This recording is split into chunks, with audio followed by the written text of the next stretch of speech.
welcome back to this video. So this video is not going to be about any exam preparation, any strategy, any plan how to give GTs or how not to give GTs, what mistakes to not do before GTs or any exam. इस video में हम mainly बात करेंगे मेरे बारे में, आपके बारे में, हम सबके बारे में. So let's start. सो आप में से काफ़ी लोगों को अभी काफ़ी टाइप का स्ट्रेस होगा because life is a journey जिसमें at every step we have to face, we are meant to suffer through some kind of stress. It can be either कि यू आर रियली अफ्रेड और you are really worried about your future, you are really regretting about your past, या फिर आपको नहीं समझ में आ रहा है आपकी लाइफ कहाँ जा रही है, आप बहुत ज़्यादा अभी अनसर्टेन सिचुएशन पे हैं रिगार्डिंग योर पर्सनल लाइफ या प्रोफेशनल लाइफ, आपके फाइनेंशियल इश्यूज चल रहे हैं, फैमिली डिस्प्यूट्स चल रहे हैं, you are really heart broken right now, और आपको फिजिकल इनसिक्योरिटीज़ भी हो सकती हैं at a very deep level. So all these problems are genuine, they are legit. It always revolves around our brain and it's not like something hypothetical I'm talking about, because every one of us has gone through such kind of situations. Many of us are currently going through, because आप में से काफ़ी लोग अभी exam के लिए prepare कर रहे होंगे तो आपको बहुत स्ट्रेस होगा कि मैं इतना पढ़ रहा हूँ, मेरा एग्ज़ाम होगा नहीं होगा, नहीं होगा तो मैं क्या करूँगा, अगर होगा तो मैं क्या करूँगा, नहीं होगा तो मेरे पास और क्या ऑप्शन बचेगा, नहीं होगा तो मेरी लाइफ में कहाँ जाऊँगा, different things etcetera etcetera. So let's talk about it today कि क्या हम कर सकते हैं ऐसी चीज़ों में, और जिसमें हम नहीं कर सकते तो उसमें हमें कैसे डील करना चाहिए. सो जितनी भी ये चीज़ें हैं ना, all that things that go in around mind, it is not only affecting our inside human body, but it is also affecting our outside world. Because see, जितना आप ये सारी बातें आपके दिमाग में चलती रहेंगी, and it's a vicious cycle. The more you think about, the more you get worried, so the more you think about again. So it's a very vicious cycle जिसके बारे में you just can't stop thinking. And जब भी आपको hit करता है तो what you get is anxiety, because you are always uncertain, you are always underconfident, you are always having self doubt कि क्या मैं capable हूँ, क्या मैं capable नहीं हूँ, क्या मुझसे कुछ लाइफ में हो पाएगा नहीं हो पाएगा, am I really worth of something or something not.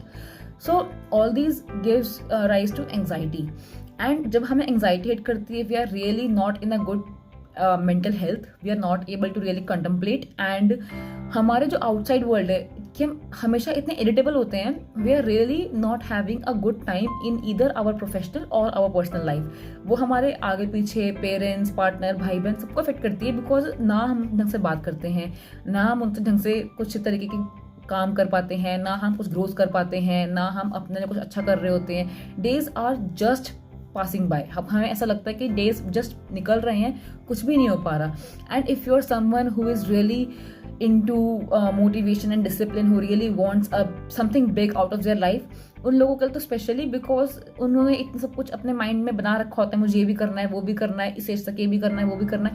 But हम सारी चीज़ें हमारे हाथ में नहीं होती हैं. एट टाइम्स हमारे हाथ से चीज़ें निकल रही होती हैं and we just can not take it. So all this stress is really affecting all of us a lot these days, but the problem is none of us are talking about it. हम लोग सोचते हैं कि अगर मैं इसके बारे में बात करूंगा तो ऐसा लगेगा कि मैं वीक हूँ, I am not able to deal with it, ये मैं से डील नहीं कर पा रहा, नहीं कर पा रही. इफ आई क्राई, लोगों को लगेगा कि मैं कमज़ोर पड़ रहा हूँ. See, if you are crying it means you are strong enough to show your emotions to the outside world. Because जो लोग नहीं रोते हैं ना, उनको डोंट थिंक कि वो स्ट्रांग है, it's just that they are not so much emotionally mature that they can share और express their feelings to the outside world. And अगर आपको ये सब चीज़ें फील हो रही हैं तो do not self doubt, do not fall into the trap of self doubt, because it is completely normal. ऐसा नहीं है कि आपको साथ कुछ अलग हो रहा है. This is happening with everyone. किसी के साथ 2-3 चीज़ें इकट्ठी हो रही हैं, 2-3 इशूज साथ में आ रहे हैं, किसी के साथ बारी बारी आ रहे हैं, but everyone is going through some और the other hard phase of their life. And see, life is never a straight line curve like this. Life में ना बहुत सारे उतार चढ़ाव हमेशा आते रहेंगे.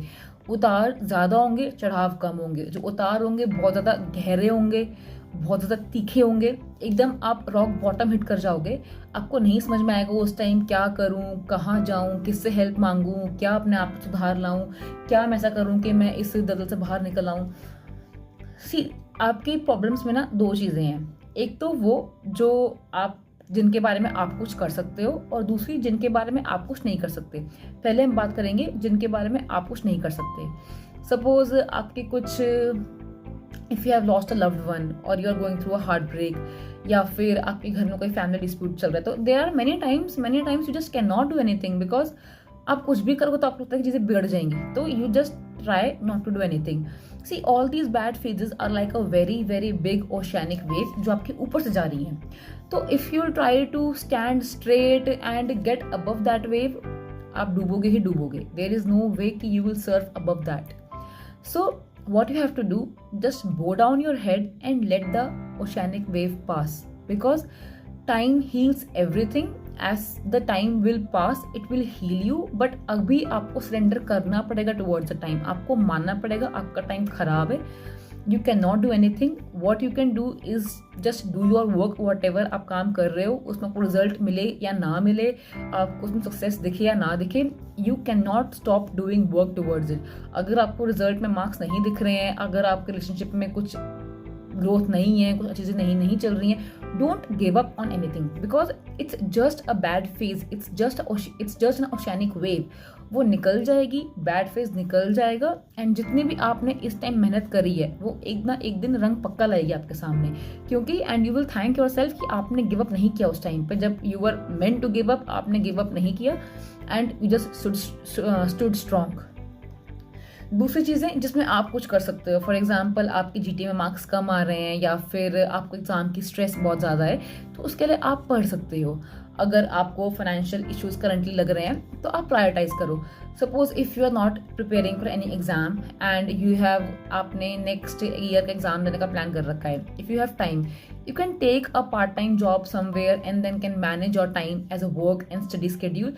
But if you are someone whose exam is really close, just prioritize, because आप में से काफ़ी लोग अभी एग्जाम की तैयारी कर रहे होंगे, एंड विद एग्जाम की तैयारी उनको लग रहा होगा कि एग्जाम का स्ट्रेस तो है ही है, साथ में एज हो गई है, पैसे नहीं कमा रहे, साथ में बैठे बैठे वजन बढ़ता जा रहा है, अच्छा नहीं दिख रहा, ये नहीं हो रहा, वो नहीं हो रहा। See, you have to prioritise different things at different steps in your level, because अगर आप लाइफ में सब कुछ चाहोगे ना एक साथ तो नहीं होगा। You have to prioritize. तो आपकी प्रायोरिटी क्या है अभी? आपकी प्रायोरिटी अभी एग्जाम है जो अभी 1-1.5 महीने के पास है। तो यदि अगर अभी आप एग्जाम की तैयारी छोड़ के जॉब पे जाओगे या जिम जाना शुरू कर दोगे, तो दैट ना तो आपकी उससे बॉडी ठीक होने वाली है, ना ही आपकी जॉब परमानेंट है, और ना ही आपके एग्जाम की तैयारी हो पाएगी। सो प्रायोरिटाइज कि अभी तो आपको एग्जाम की ही तैयारी करनी है, that is your first priority. अगर एक बार एग्जाम निकल गया फिर जॉब भी लग जाएगी, फिर हम पतले भी हो जाएंगे, फिर हम वेट गेन भी कर लेंगे, फिर हम सब जो हमें चाहिए हम सब कुछ कर लेंगे, हमें अपनी सीट मिल चुकी होगी। बट अगर आप अपनी लाइफ में प्रायोरिटी सेट नहीं कर पा रहे हैं, then it is going to be really tough for you, क्योंकि आपका माइंड सेट नहीं है, आपका गोल सेट नहीं है, आप फोकस नहीं हो, आपको नहीं पता कि मुझे कहाँ भागना है कहाँ नहीं भागना। सो फर्स्ट ऑफ ऑल आप चूज योर प्रायोरिटीज। मुश्किलें अनगिनत हैं, but let's not solve all of them together, let's prioritize. अभी हमारा मेन प्रायोरिटी क्या है? सपोज आपका प्रायोरिटी एग्जाम है, फर्स्ट प्रायोरिटी पे ध्यान देते हैं एग्जाम पे। अगर एग्जाम हो गया फिर तो आपको सीट मिल जाएगी, and then you will work upon yourself also, तो सब कुछ हो जाएगा।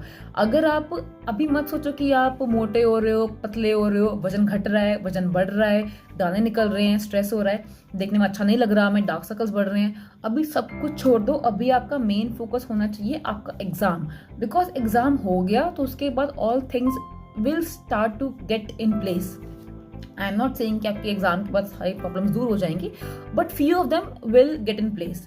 तो आपके अभी जो भी आप अब जिस भी लाइफ के पड़ाव में हैं, अपनी प्रायोरिटीज, अपने प्रॉब्लम्स को प्रायोरिटाइज करिए, देखिए कि अभी आप सबसे इंपॉर्टेंट क्या है, and you should be your first priority and no one else. First of all prioritise yourself and then see कि आपके पास कौन सी प्रॉब्लम्स हैं, किन के बारे में आप कुछ कर सकते हैं, किन के बारे में आप कुछ नहीं कर सकते।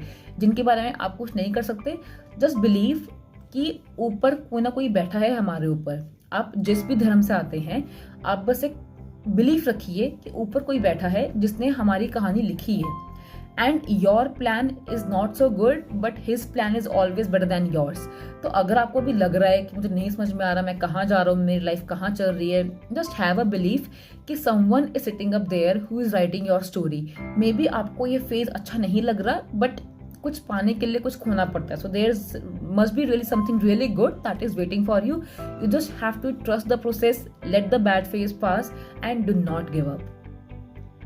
And at last, I would like to say, God gives their strongest child the toughest battle. So, if you are someone who is really going through a lot of problems these days or at any phase of your life, just have a belief कि you are really someone special, जिसको भगवान ने इतना काबिल बनाया कि आप उन सब बैटल से लड़ पाओ. एंड क्योंकि उसको पता है कि आप गिव अप नहीं करोगे, he will never ever give any weak person so much difficulties और टफ सिचुएशंस, बिकॉज उसको पता है कि वो नहीं झेल पाएगा. If you are someone who is really going through a lot, then have faith कि नहीं कुछ अच्छा होने वाला है. I will not give up. I will continue working upon myself and I will just wait for my good time and I will have faith in me and him. That's all. So I really hope this video has helped you. Thank you.